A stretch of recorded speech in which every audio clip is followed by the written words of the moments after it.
গৃহবধূ, সেই আমি আবার জন্মেছি।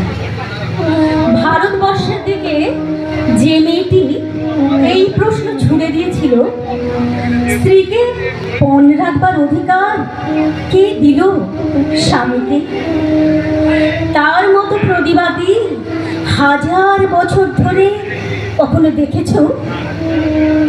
সেই দিন নেশাগ্রস্ত রাজা যুধিষ্ঠির ভারত কাঁপানো সেই কুপ্রস্তাব দিলেন, যিনি নন অতি খর্বা, অতি কৃষ্ণা, পদ্মপলাশ চোখ, সেই নারী দ্রৌপদীকে পণ রাখলাম। পৃথিবী কিন্তু তখনও ধ্বংস হয়ে যায়নি মানুষ। ভারতের ইতিহাসে বাকি ছিল আরো দুর্ঘটনা। সভাঘর ক্ষুব্ধ হলো, বৃদ্ধেরা ধিক্কার দিলেন, ভীষ্ম হতবাক। সেই দিন আপনারা জানেন, বিদুর ও দ্রোণাচার্য দুই হাত মাথায় দিয়ে মোহগ্রস্ত বসে থাকলেন। খুশি গোপন না করে ধৃতরাষ্ট্র বললেন, কে কে জিতল? কে? পিন পতনের শব্দ শোনা যায়, সভাঘর এমন নীরব। শকুনির ভাষা বলে উঠল, জিতেছি। উল্লাসে পাগল কর্ণ হেসে উঠল। আর দুর্যোধন বললেন, প্রতিকামী দাসী দ্রৌপদীকে নিয়ে এসো সভাঘরে।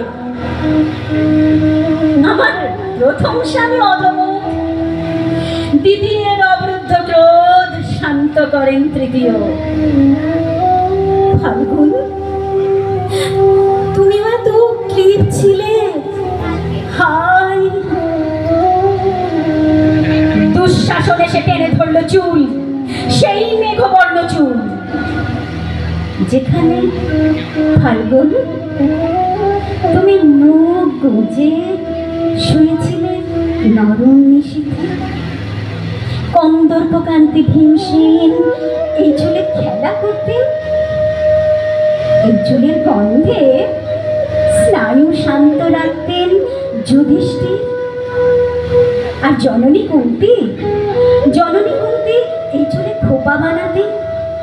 দুঃশাসন সেই চুল টানতে টানতে প্রকাশ্য রাত সবাই দাঁড় করালেন এক অসূর্য বর্ষা মহিষীকে।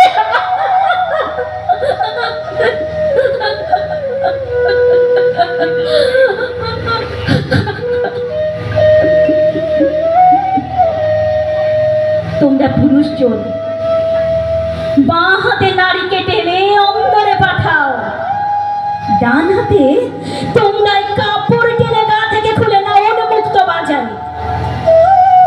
পুরুষে পুরুষে যুদ্ধ, প্রতিশোধ রমণীর শ্লীলতাহানিতে। ওরে দুঃশাসন শোন, শতদেবতে এসেও তোকে বাঁচাবে না। মহাযুদ্ধে পাণ্ডবরা প্রতিশোধ নেবে এই দারুণ লজ্জার। ধিক পুরুবৃদ্ধগণ, ধিক পুত জগন্নাথ ভারতবাসীকে। আপনারা চুপ করে দেখলেন এই অধর্মের জয়। সারি সারি আর সারি, রেশমের মতো 7 রঙে ঢেকে গেল কৌরবের সভা। তবু গিট খুলল না। লজ্জা বস্ত্রটুকু তবু থেকে গেল দুঃস্বপ্ন শরীরে। শরীরে দুঃস্বপ্ন কেন? লেনিহানে শরীর ছুঁতে চেয়ে পুড়ে গেছে নগর বন্দর। কে যেন আমার মুখ দেখে বলেছিল, থেমে থাকা ইতিহাস। হে পুরুষ, রূপ দেখলে হাতের মুঠোয় চাও জ্যান্ত মানবীকে, না পেলে তারই শাড়ি টেনে অশ্লীল হাসিতে তার মুখ কালো করে দিতে চাও।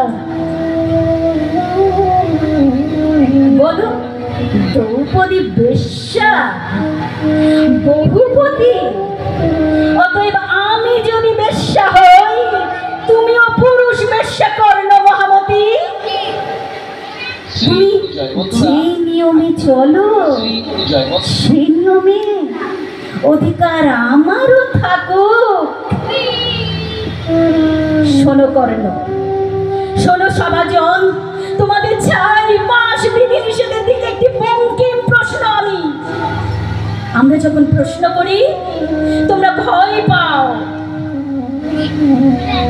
এত সকল কাণ্ড শেষে ধৃতরাষ্ট্র আসরে নামলেন। বলেন, কৃষ্ণা, তুমি কি বর চাও বলো? আমি দুটি মাত্র বর চাইলাম। হে পিতা, যদি প্রসন্ন থাকেন তবে এই বর দিন যেন সর্বধর্মচারী যুধিষ্ঠির দাসত্ব মুক্ত হন। দ্বিতীয় বরে দাসত্ব মুক্ত হোক বীরশ্রেষ্ঠ ভীমসেন, অর্জুন, নকুল, সহদেব।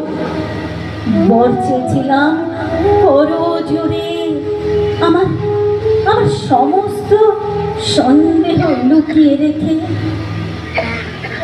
বিশ্বনন্দিত স্বামীদের প্রতি আমার ক্রোধ ও সন্দেহ প্রকাশ করা তো যাবে না, তাহলে সভাজনের কাছে তারা হাস্যাস্পদ হবেন। তৃতীয়বার আমি নিলাম, কারণ রাজ্য বিস্তার করবে আমার পৌরুষ ধর্মী স্বামীরা। কারণ আপনাদের মহাগ্রন্থে রাজস্ব বিস্তার পৌরুষের সত্য। আমার এই আশ্চর্য সিদ্ধান্তে গোটা সভা হতবাক হয়ে থাকলেন। শুধু কর্ণ বললেন, দ্রৌপদী দুঃখে ডুবে থাকা পাণ্ডবদের নৌকার মতো পার করে দিলেন। আমার স্বামীরা মাথা নিচু করে বসে থাকলেন। এছাড়া আর কি বা করতে পারতাম আমি? অনেক পরে আমার ক্রোধ বিস্ফারিত হলো যেদিন বনবাসের ঘরে কৃষ্ণ এসে দাঁড়ালেন। কৃষ্ণ, তুমি এসেছো? যদি শোনো আমার কথা, আমার কোনো যুধিষ্ঠির ভীমার্জুন নেই, আমার কোনো পুরু নেই, বন্ধু বা পিতা ভ্রাতা নেই, আমার কোনো সমাজ নেই, পায়ের তলায় মাটি নেই। মধুসূদন, তুমিও নেই, তুমিও ছিলে না সেই দিন। আমাকে যারা কলুষ হাতে স্পর্শ করেছিল, এখনো তারা পৃথিবী জুড়ে অপটে বেঁচে আছে। আমার স্বামীরা শুনতে চাইছেন, ঠিক আমার দুঃখ বেঁচে থাকার ইতিহাসে। তারপর কৃষ্ণ বললেন, ভামিনী, তুমি রাজমহিষী হবে। তুমি যাদের উপর ক্রুদ্ধ হয়েছ তারা ধ্বংস হবে। যদি আকাশ পতিত হয়, সমুদ্র শুষ্ক হয়, পৃথিবী খণ্ড খণ্ড হয়, তথাপি আমার বাক্য ব্যর্থ হবে না। আমার অপমানের ক্ষতে সেই প্রথম মলম পড়েছিল, আমার মরুভূমির বাণী সেই প্রথম অশ্রু শিখেছিল। কৃষ্ণ, তুমি আমার মনে সেই প্রথম বন্ধু হয়েছিলে। সেই প্রথম ভারত ভূমি তোমার পায়ে প্রণাম করেছিল।